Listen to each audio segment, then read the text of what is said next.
सर्वकल्याणकारिकं प्रधानं सर्वधर्माणां जैनं जयतु शासनं कोटिशतं द्वादशैव कोट्यो लक्षाण्यशीतस्रधिकानि चैव पंचाशदष्टोच्चसहस्रसंख्या मेतच्युतं पंचपदं नमामि।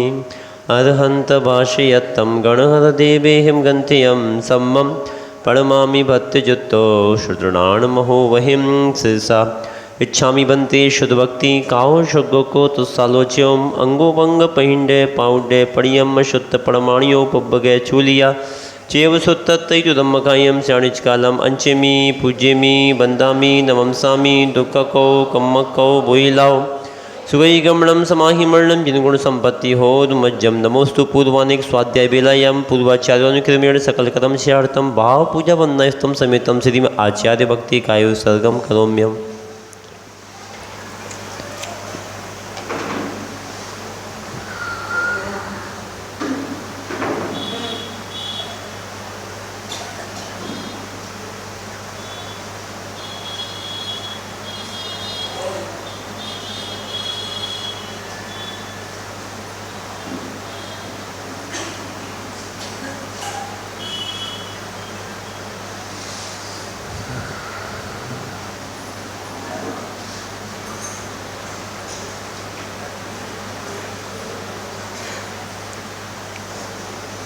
गुरुवापान्तनो नित्यं ज्ञानदर्शननायकः चारित्राणं गम्भीरा मोक्षमार्गोपदेशकः इच्छामि बन्ते आयति भक्ति खाओ शक्को को तुस्सालोच्यो समणाण समदंसण समचरिजुत्ताणं पंचव्याचारणम् आयदियाणम् आयदादिसुर्णाणुपदेश्याणमुपज्जयाणं तिरियणगुणपालयदाणं सब्बसावणं नित्यकालम् अंचिमि पूजेमि बंदामि नमंसामि दुःखकौ कम्मखौ बोहिलाओ शुगई गमणं समाहिमरणं जिनगुण संपत्ति हो मज्जम नमियोर्णवड्डमाणं परमापाणं जीर्णं तिशोद्धीर्ण वोचामि दयसारं सायार्णयाणदं मीणं पुब्बं जिणेहि भणियं जहठियं गणहरेहि वेथरियं पुव्वायिरियकमजम् तंबोलैजोह सदिट्ठि मदिसुदृणाण बलेण दो सच्छंदम बोलई जिणोदिट्ठम जो सो होई कुदिट्ठि न होई जिण मगला गिरवो। अध्यात्म योगी आचार्य कुंद कुंद स्वामी मुनिराज की, संत शिरोमणि आचार्य भगवंत श्री विद्यासागर जी, अभिनंदन सागर जी, विपुल सागर जी, निर्भय सागर जी महाराज की, मूल नायक चैतन्य चमत्कारी पारसनाथ भगवान की।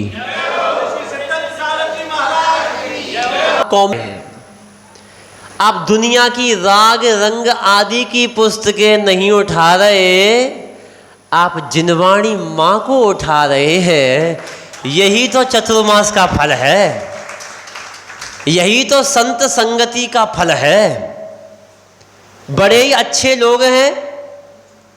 कुछ प्राणी ऐसे होते हैं जिनको एसी में ही यात्रा करने में आनंद आता है। कुछ प्राणी ऐसे होते हैं जिनको पैसेंजर में ही बैठने में आनंद आता है। कुछ प्राणी ऐसे होते हैं जिनको अपने मन की गाड़ी में बैठने में आनंद आता है। कुछ श्रावक ऐसे होते हैं जिनको अपनी घर की निजी गाड़ी में यात्रा करने में आनंद आता है। लेकिन सच्चा भव्य जीव वही होता है, उसको कोई सी गाड़ी मिल जाए उसे यात्रा करने से आनंद आता है। चाहे पैसेंजर मिल जाए, चाहे मेल मिल जाए, चाहे राजधानी मिल जाए, चाहे शताब्दी मिल जाए, उसका लक्ष्य ये होता है कि मुझे तो यात्रा करना है, मुझे तो गाड़ी से मतलब है। चाहे कोई भी गाड़ी मिल जाए, बस मैं मंजिल तक पहुंच जाऊं। उसी प्रकार सच्चा भव्य वही होता है, उसको तो बस उससे मतलब होता है कि मुझे स्वाध्याय मिल जाए, स्वाध्याय मिल जाए, स्वाध्याय मिल जाए। कोई से महाराज से मिल जाए, किसी से मिल जाए, छोटे से मिल जाए, बड़े से मिल जाए या बीच के से मिल जाए, मुझे तो स्वाध्याय से मतलब है, मुझे अपनी मंजिल तक पहुंचना है। समझ में आ रही है ना? जो बड़ी बड़ी गाड़ियों में यात्रा करने वाले वो सब घर में बैठे हैं। अभी बड़ी गाड़ी आएगी, ब्रांडेड साधु आएगा, बढ़िया साधु आएगा, हमारे मन का साधु आएगा। जब भीड़ भड़ाका ढोल डपट्टा सारा आनंद होगा। बड़े बड़े नेता महाराजा, जो बड़े बड़े मंच पे लोग आएंगे तब जाएंगे। छोटे महाराज के पास क्यों जाएंगे? माँ क्या मिलेगा? लेकिन ध्यान रखना, मोक्ष मार्ग ये कहता है जो आपको दिख रहा है ना वो सच नहीं है। जो आपको दिख रहा है वो सच नहीं है। आप स्वयं विचार करो, चिंतन करो। आप बताओ, आपको राग पसंद आता है या वैराग्य पसंद आता है? बताओ। मुझे तो नहीं लगता। अगर महाराज का प्रवचन चल रहा है, भैया जी ने प्रतियोगिता निकाली है रामचरित पर, उसको पढ़ने वाले कितने हैं, उसको फॉलो करने वाले कितने हैं? और आज यहां पर बुला लो, अभी अमिताभ बच्चन को, अभी शाहरुख खान को बुला लो, दुनिया के एक्टर को बुला लो, अभी रूपेश को बुला लो, विक्की पारेख को बुला लो, वाह, यहां जगह नहीं बचेगी पैर रखने के लिए। यहां पैर रखने को जगह नहीं बचेगी। महाराज के प्रवचन सुनने के लिए जगह नहीं है, जगह पर सीट अवेलेबल है। महाराज डेली कह रहे आओ आओ, सीट अवेलेबल है, अपनी सीट बुक करा लो। मैं तुम्हारी सीट बुक कर रहा हूं ऊपर जाने की। अब तुम करा ही नहीं रहे तो मैं क्या करूं? अब तुम करा ही नहीं रहे तो मेरे पास तो बहुत जगह है, बहुत जगह है, सीट अवेलेबल कराओ। लेकिन यहाँ बड़े जो शुभ की बात है, मैं कल जो कह रहा था, भगवान को भगवान की, भगवान को भगवान की जमीन आसमान का अंतर है। विचार करना, भगवान को मानने वाला अपना कल्याण कर पाए या ना कर पाए, लेकिन जो भगवान की मानता है उसका अवश्य कल्याण हो रहा। आचार्य कुंद कुंद स्वामी मुनिराज कहते हैं, इस को में की में बहुत रहस्य छुपा है। की माने होती है चाबी, के ई भाई, की माने क्या होता है? चाबी। को की में बहुत बड़ा रहस्य छुपा है। ध्यान रखना, अगर हमारी कोई समस्या का समाधान है तो भगवान की चाबी है, वो चाबी ले लोगे तो तुम्हारा कल्याण हो जाएगा। इसलिए भगवान को मानने वाला अच्छा नहीं कर सकता, भगवान की मानने वाला सबको होता है। अरे भगवान की जिसने मान ली, ये हम बैठे हैं, भगवान की मानने वाले हम बैठे हैं और भगवान को मानने वाले तुम बैठे हो। अगर भगवान की मानोगे, भगवान के अनुसार चलोगे, भगवान की आगम का पालन करोगे तो दुनिया में कभी दुखी नहीं रहोगे। और भगवान को मानते रहो, मानते रहो। भगवान को मानने वाले दुनिया में जितने भी संप्रदाय के लोग हैं, सब भगवान को मान रहे हैं, लेकिन भगवान की कोई नहीं मानना है। अगर भगवान की मानोगे तो आज आप भी महापुरुष जैसे बनकर के अपनी आत्मा का कल्याण कर लोगे। इसलिए मैं आप लोगों से कह रहा हूं, ना धर्मो धर्म के बिना। क्या कुछ अटपटा लग सकता है, लोगों को अलग लग सकता है, लेकिन मैं समय के अनुसार बोल रहा हूं। और मैं तो भगवान की वाणी को मान करके कह रहा हूं, भगवान को साक्षी मान करके कह रहा हूं। मेरी बात का बुरा मत मानना, और मानो तो मान जाना, मेरे बाप का क्या। 31 तारीख तक मैं यहां हूं, उसके बाद मेरी बोरी बिस्तरा उठाऊंगा और निकल जाऊंगा। आगम को साक्षी मान करके कह रहा हूं, ना धर्मो धर्म के बिना, धर्मात्माओं के बिना धर्म नहीं रहता है। जिनके जितने ज्यादा बेटा उनको उतनी जल्दी मोक्ष, और जिनके जितने बेटा कम उनको उतनी जल्दी नरक निगोद। ऐसा आगम में कहा है, मैं नहीं कह रहा हूं। 10 प्रकार का परिग्रह होता है, उसमें बेटा बेटी को कोई परिग्रह नहीं बताया है। अगर हो तो बताओ, कहीं नहीं बताया। भगवान बुद्धू नहीं थे, बुद्ध थे। भगवान बुद्धू नहीं थे, बुद्ध थे। उन्होंने भगवान को देख, आगम को मान करके कहा है, कभी बेटा बेटी परिग्रह को बढ़ाने वाले नहीं, परिग्रह को कम करने वाले। हमारे पंडित जी, कितने बेटे हैं तुम्हारे? 2। जब हिस्सा होगा तो कितने हिस्से होंगे तुम्हारे? एक तुम्हारा, 2 बेटा। अब तुम्हारे पास मान लो 10 लाख की प्रॉपर्टी है, कम बताइए, लोग सुनेंगे अभी तो फिर दिक्कत हो, अभी छापा पड़ जाए कुछ हो जाए तो कम ही बताइए। मान लो आपके पास 12 लाख की प्रॉपर्टी है और आपके 2 बेटे हैं और एक आपका हिस्सा, जब हिस्सा होगा तो कितने कितने हिस्से में आएंगे? 4-4 लाख आएंगे ना। अब एक हमारे महावीर भाई बैठे हैं, अब इनके पास भी 12 लाख की प्रॉपर्टी है, अब इनका बेटा एक, अब एक हिस्से कितने होंगे? 2, कितने इनके हिस्से में आएंगे? 6 लाख। अब एक व्यक्ति वो है तीसरा, किसके बताऊं? बताओ किनका पुत्र बेटा नहीं है? बताओ किनका एक बेटा है? किनका एक बेटा है? बताओ। इनका भाई साहब का एक बेटा, इनकी भी 12 लाख की प्रॉपर्टी है। सब समझदार को इशारा काफी है। अब इनका एक बेटा, हिस्सा होगा तो कितने? 2 हिस्से होंगे, इनके भी 6-6 लाख हो गए। अब जिनका मान लो एक भी बेटा नहीं है, उसकी 12 लाख की प्रॉपर्टी है, तो बताओ उसके कितने हिस्से रहेंगे? एक ही, तो उसके कितना परिग्रह हुआ? 12 लाख। बताओ बेटा ने परिग्रह को बढ़ाया कि घटाया? बोलो। अब जिसके मान लो 1 दर्जन, कल कोई भाई साहब कह रहे थे मैं 11 भाई बहन हूं, कल कोई कह रहा था मेरे कान में जाते जाते, अब ये पता नहीं कौन कह रहा था, 11 भाई बहन ऐसे ही होते थे। अब बताओ जिनके 11 भाई बहन और 12 लाख की प्रॉपर्टी, कितना आएगा? बताओ बेटा बेटी ने परिग्रह को कम किया कि बढ़ाया? बताओ, बोलो, विचार करो। और दुनिया में सबसे अगर मूर्ख समाज है तो जैन समाज। बहुत सोच समझ के कह रहा हूं, महाराज जी कल किनका हार किया? यहीं तो तुम्हारे आखिरी का किया है। दुनिया में सबसे मूर्ख समाज अगर कोई है तो जैन समाज है। अब विचार करो महाराज ऐसा क्यों? सबसे इंटेलिजेंट पढ़ी लिखी समाज तो वही है। अब विचार करो, मैंने संतोष पंडित जी को मैंने 2 रुपए दिए कि तुमको मुझे 2 रुपए से व्यापार करो अपना और मुझे 1 साल बाद वापस करना। 2 के कितने पैदा करोगे? बोलो। मैंने आपको 2 रुपये किए आपको व्यापार करने के लिए कि पंडित जी आप व्यापार करो और बदले में 1 साल बाद मुझे ब्याज सहित वापस देना। तुम 2 के कितने पैदा करोगे? 2000। बहुत सोच समझ के बोलना, अभी फंस जाओगे। 2 के 2000 पैदा करेंगे ये, ठीक है ना? लेकिन मैं ये नहीं कह रहा कि तुम 2000 करोगे। मैं तो आपको ये मानना हूं जिस व्यक्ति को मैंने 2 रुपये दिए उसने 2 के बदले 2 रुपये कमाए, ना व्यापार बढ़ा ना घटा। 2 का 1 कमाया तो व्यापार लॉस में, और 2 के 3 कमाए तो प्रॉफिट में। 2 के 3 कमाए तो विद्वान, 2 का 2 कमाए तो मूर्ख, और 2 का 1 रह गया तो महामूर्ख। बहुत ध्यान से सुनना। अब तुम गठित करना, अपने अंदर विचार करना। अब बताओ मैंने तुमको 2 रुपए दिए, तुमने 2 के 3 कमाए तो विद्वान, 2 का 2 कमाया तो मूर्ख, 2 का 1 कमाया तो महामूर्ख। अब बताओ पति पत्नी 2 प्राणी, उन दोनों ने मिलकर के एक बच्चे को जन्म दिया। 25 साल बाद वो दोनों मरे और मरने के बाद 2 के बदले 1 छोड़ के गए। जनसंख्या बढ़ेगी कि घटेगी? जवाब दो।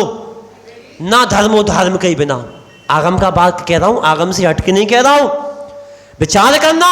अब 25 साल बाद 50 लाख के कितने बचेंगे? मैंने कल बताया था ना। फिर पति पत्नी मिलकर के फिर 2 के 1 जन्म देंगे, तो फिर धीरे धीरे 100 साल में हासिल डबल 0। विचार करो, अब 2 के 2 कमाए तो जनसंख्या ना बढ़ेगी ना घटेगी, बराबर जितने हैं उतने रहेंगे। अब शेर का बच्चा एक ही अच्छा, तब एक बच्चा क्या करेगा? कुछ नहीं करेगा। इसलिए दुनिया में हमारे आचार्य भगवंतों ने कहा है कि ध्यान रखना, जिनके ज्यादा जितने बच्चा बेटा बेटी, आगम में कहा है कि अपने परिवार को, अपने कुल को, अपने धर्म को, अपने जीवन को चलाने के लिए एक घर में 4 बेटे होना चाहिए। भगवान की वाणी है ये। क्यों? एक बेटा, सबसे पहले ध्यान रखना, एक बेटा वो होना चाहिए जो देश की रक्षा करे, मिलिट्री में जाए, आईएएस बने, आईपीएस बने, कलेक्टर बने, मीडिया में जाए, प्रशासनिक अधिकारी बने।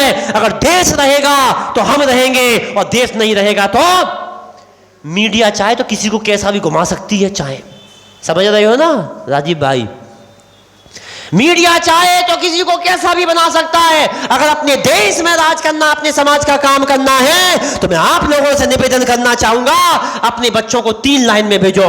एक राजनीति लाइन में भेजो, एक प्रशासनिक अधिकारी लाइन में भेजो और एक मीडिया लाइन में भेजो। अगर तुम्हारा बेटा 3 लाइन में होगा तो तुम्हारा वर्चस्व हमेशा बना रहेगा पंचम काल के अंत तक। अब विचार करो, राजनीति में हमारा जैन समाज में कौन, बोलो।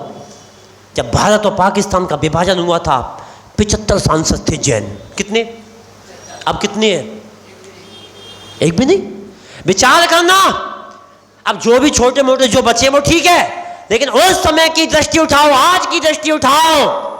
हम अपने पैर पर कुल्हाड़ी मार रहे हैं। पहला बेटा देश में, अगर देश रहेगा तो हम रहेंगे, इसलिए एक बेटा देश के लिए अपना दे दो, जो मिलिट्री में जाए, समाज में अपना देश की सेवा करे, IAS, IPS, कलेक्टर आदि बन सके, फौज में जा सके, आतंकवादियों से लड़ सके। पहला बेटा देश के लिए, जिसका नाम देशभूषण। आचार्य हुए अपने यहाँ आचार्य हुए, उस बेटे का नाम देशभूषण। दूसरा बेटा जो हमारी समाज में रहे, समाज की सेवा करे, अध्यक्ष बने, मंत्री बने, मंदिर को संभाले, सारे काम करे, समाज को लेकर के चले, उस बेटे का नाम समाज भूषण। कितने हो गए? तीसरा बेटा जो धर्म की रक्षा करे, महाराज बने, आरिका बने, छुल्लक बने, एलक बने, पंडित बने, विद्वान बने, समाज की सेवा करे, घर में रहे, धर्म की सेवा करे, मंदिर में पूजा अभिषेक कराए, बोली आदि का काम कराए, विद्वान बने, पंडित बने, उस बेटे का नाम धर्म भूषण। कितने हो गए? तीसरा बेटा धर्म की रक्षा के लिए, जिसका नाम धर्म भूषण। और चौथा बच्चा अपने घर के लिए, पूना नहीं, बंबई नहीं, दिल्ली नहीं, हैदराबाद नहीं, अगर तुम्हारे बच्चे जाएंगे पूना तो कुछ समय में लगा देंगे तुमको चूना। ध्यान रखना उसका क्या कैरेक्टर है, क्या है, कैसा है, कहाँ की लड़की ला रहा है, कैसा लड़का ला रहा है, कौन सी शादी कर रहा है, कोई अता पता नहीं। तो अपने बच्चों को, अपने दिल के कलेजे को अपने पास रखो। ध्यान रखना, दिल का टुकड़ा कितना भी अच्छा हो, अगर 1 साल के लिए तुमसे अलग कर दिया जाए तो मतभेद तो आ जाता है। जो जिसकी संगति में रहेगा वैसा बन जाता है। इसलिए अपने बच्चों को अपने पास रखने का प्रयास करो। और एक बेटा अपने लिए रखो जो माता पिता की सेवा करे, दादी दादा की सेवा करे, माता पिता की दुकान चलाए, दुकान पर रहे, दुकान को लेकर के चले, सारे काम करे, अपने कुल परंपरा को आगे बढ़ाए। उस बेटे का नाम कुलभूषण। कितने हो गए? कुलभूषण, देशभूषण, समाज भूषण और धर्म भूषण। तुम्हारे घर में कितने हैं बताओ? किनके घर में 3 बेटा बेटी हैं? हाथ ऊपर करना। जिनके घर में 3 बेटा बेटी, 45 साल 48 साल तक की, बुजुर्ग छोड़ दो, बुजुर्ग की छुट्टी, अभी ये नई पीढ़ी में जो अभी 48, 49, 50 साल तक के हैं, उनके 3 किनकी हैं बताओ? हाथ ऊपर तो करो, कोई शर्म थोड़ी आ रही। मैं अपने बाप का 4 था, मैं पहले बता रहा हूं, तुमको हंसी आए तो। अब आप कहोगे महाराज तीर्थंकर नियम से अकेले होते हैं, उनको नियम से शादी करना पड़ती है। महाराज जी आप तो दुनिया को उपदेश दे रहे, आपने काहे ना करी? मैं 4 था अपने बाप का, तब महाराज बनाऊं 1, 3 तो अभी घर में है कुल परंपरा चलाने के लिए। अब तीर्थंकर जैसे एक पैदा करने वालों, अब तुम्हारा एक ही है, बोलो विचार करो। एक बेटा है तुम्हारा, क्या होगा? अब एक बेटा है, वो क्या करेगा? ना वो कुलभूषण बन पाएगा, ना देशभूषण बन पाएगा, ना समाज भूषण बन पाएगा, ना धर्म भूषण बन पाएगा।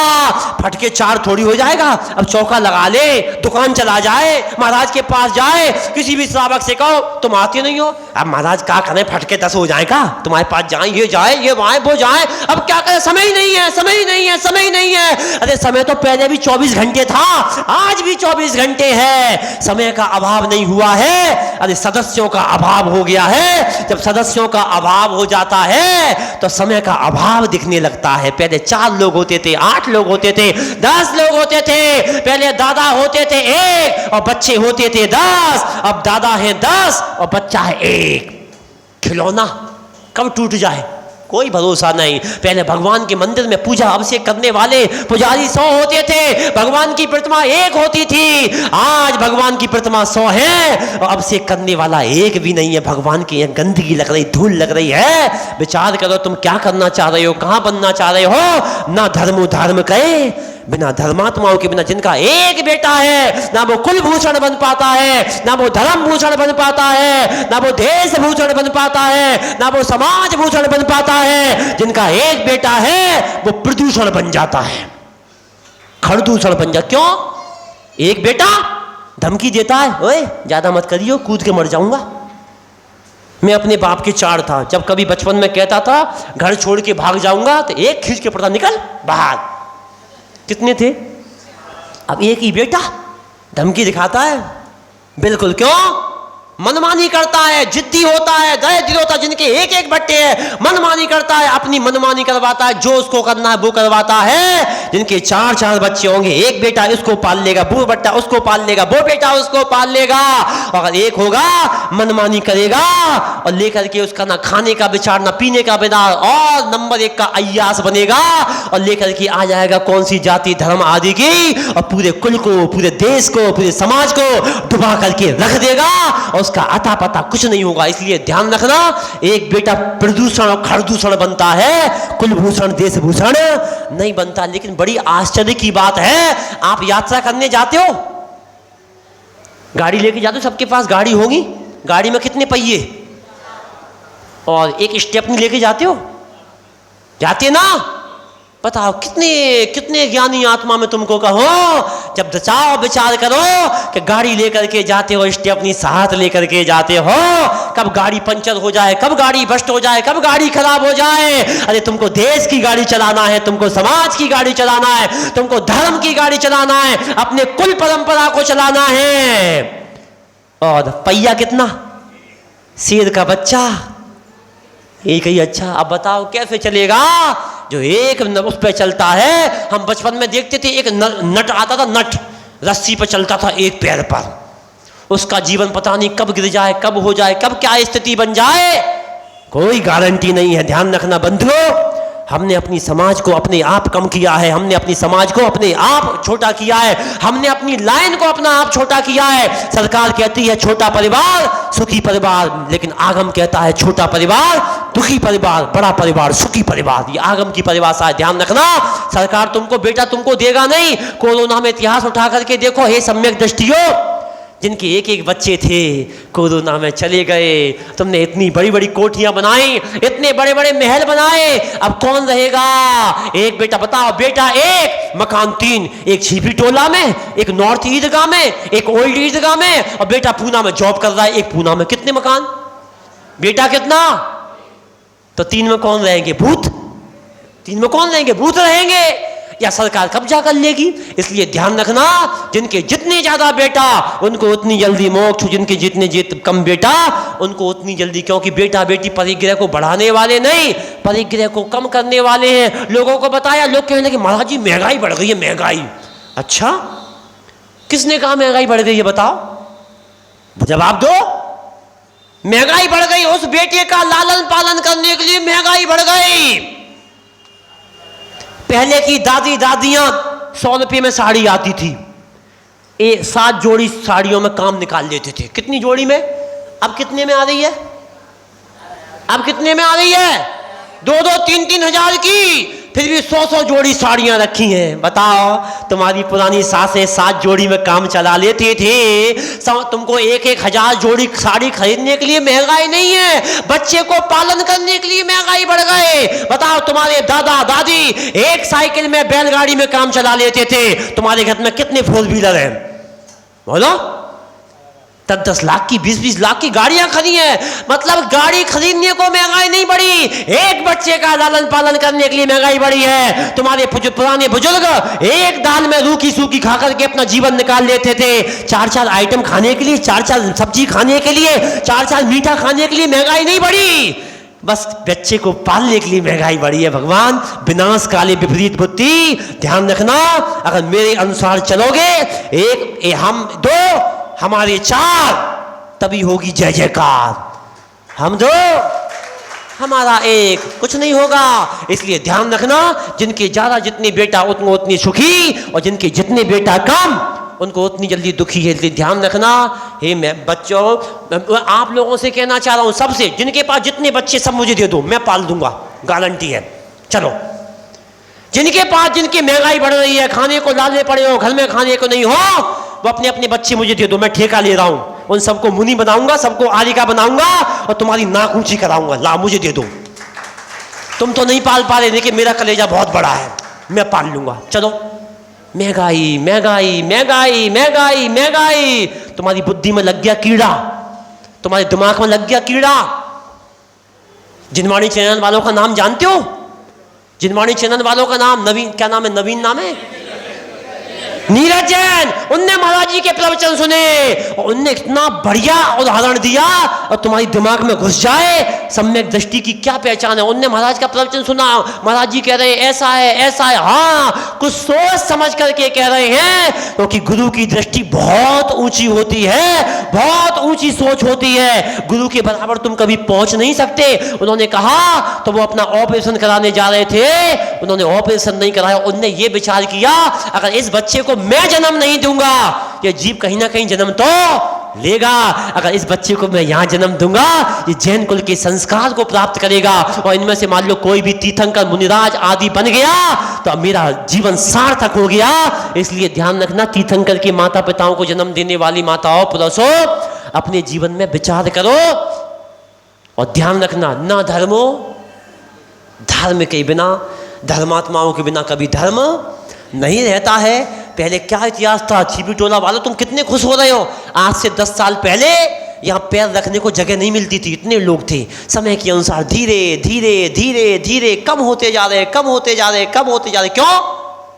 अपने कारण।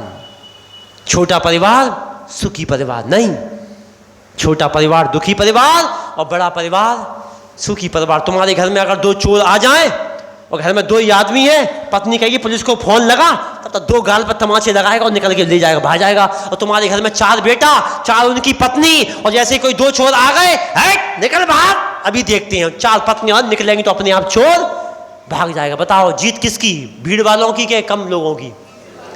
इसलिए जागो जागो जागो, अपनी बेटों को कुलभूषण बनाओ, देश भूषण बनाओ, धर्म भूषण बनाओ, समाज भूषण बनाओ। नहीं, ध्यान रखना, अगर आपने नहीं विचार किया तो आने वाले समय में ध्यान रखना हम बहुत पीछे जाने वाले हैं। अभी भी आपके पास वक्त है, बीड़ा टूट गई तो गाने से क्या फायदा, गाड़ी छूट गई तो स्टेशन जाने से क्या फायदा। अभी भी वक्त है मेरे बंधु को, सुधर जाओ, चिड़िया चुन गई खेत तो फिर पछताने से क्या फायदा। अभी आपके पास समय है, जागो, अपने बच्चों को भेजो, धर्म के संस्कार दो, लाने का प्रयास करो, बैठाने का प्रयास करो और उनको समझाने का प्रयास करो। बताओ, महाराज जी अभी कह रहे थे 800 घर की समाज है और लोग कितने हैं। शाम को बच्चों को तत्वार सूत्र पढ़ा रहा हूँ, केवल 20 बच्चे हैं, वो भी मैंने जबरदस्ती इतना प्रयास किया, लाओ लाओ लाओ लाओ, उसके बाद 20 बच्चे हैं। बताओ क्या होगा इसका 20 साल बाद इतिहास, आप तो हम सोच लो। क्यों? ये बुढ़ा बुढ़िया तो 20 साल बाद काम खत्म, ये तो चले गए, इनका तो कल्याण हो गया, आने वाले समय में कितने लोग बचेंगे, विचार करो। ना धर्मो, ये आगम की वाणी है, इसलिए अपनी युवा पीढ़ी को भेजो, आने वाले समय के लोगों को, बच्चों को भेजो, शाम की क्लास में बच्चों को भेजो, बच्चों को लाने का प्रयास करो। और मैं तो ये कह रहे थे महाराज जी, आप तो बार बार, मैं जब तक रहूंगा तब तक कहता रहूंगा, अच्छे काम में मैं कभी पीछे आना या मत आना, मैं तो प्रयास करता रहूंगा, कोशिश करता रहूंगा। और मेरे निमित्त मात्र से 4 लोगों ने रात्रि भोजन छोड़ दिया, 4 लोगों ने त्याग तपस्या कर ली, तो मेरे 4 महीने यहाँ पर रहना सार्थक हो गया। मैं भीड़ के पीछे तो वैसे ही नहीं पड़ता हूँ। इसलिए आप लोग अपने जीवन में भगवान की वाणी को मान करके, गुरु की वाणी को मान करके अपने जीवन में अच्छे काम करो। और ये 30 नंबर की गाथा का अर्थ कल होगा। मदिसुदनान बलेणदु सच्छंदम बोल रही जिणुत्ठम, जोसो होई कुदिठी ना होई जिण मग्ग लगो। जो अपने आगम के अनुसार नहीं बोलता है, मति शुद्ध ज्ञान मिलने के बाद जैसा का तैसा नहीं बोलता है, वो सम्यक दृष्टि नहीं है। आप सब लोग सम्यक दृष्टि बनो और आने का प्रयास करो, बैठने का प्रयास करो। एक जैनी सधैया, एक जैनी बधैया, एक जैनी मरैया, एक जैनी लड़ैया। और अभी हम चतुर्मास करके आए नोएडा में, वहाँ एक जैनी और मिला हमको। उस जैनी का नाम था छुट्टैया। इसे क्या कहते हैं? बस कोई काम हुआ, चौका लगाएंगे तो कब? छुट्टी को। आहार देंगे तो कब? छुट्टी को। महाराज के परगान में जाएंगे तो कब? छुट्टी को। भगवान का अभिषेक करेंगे तो कब? मतलब जो काम छुट्टी को करें। उन जैनी का नाम छुट्टैया। अब तुम कौन से हो, विचार लगाना, इसकी व्याख्या करूंगा मैं आगे। सो आप लोग अपने जीवन में अच्छे जैनी बने, अच्छे श्रावक बने और अपने जीवन में अच्छे काम करें। छुट्टैया मत बनना, नहीं तो छुट्टे ही रह जाओगे, कुछ नहीं कर पाओगे। सधैया बनो, फधैया बधैया बनो। सधैया में सारे गर्वित हो जाते हैं।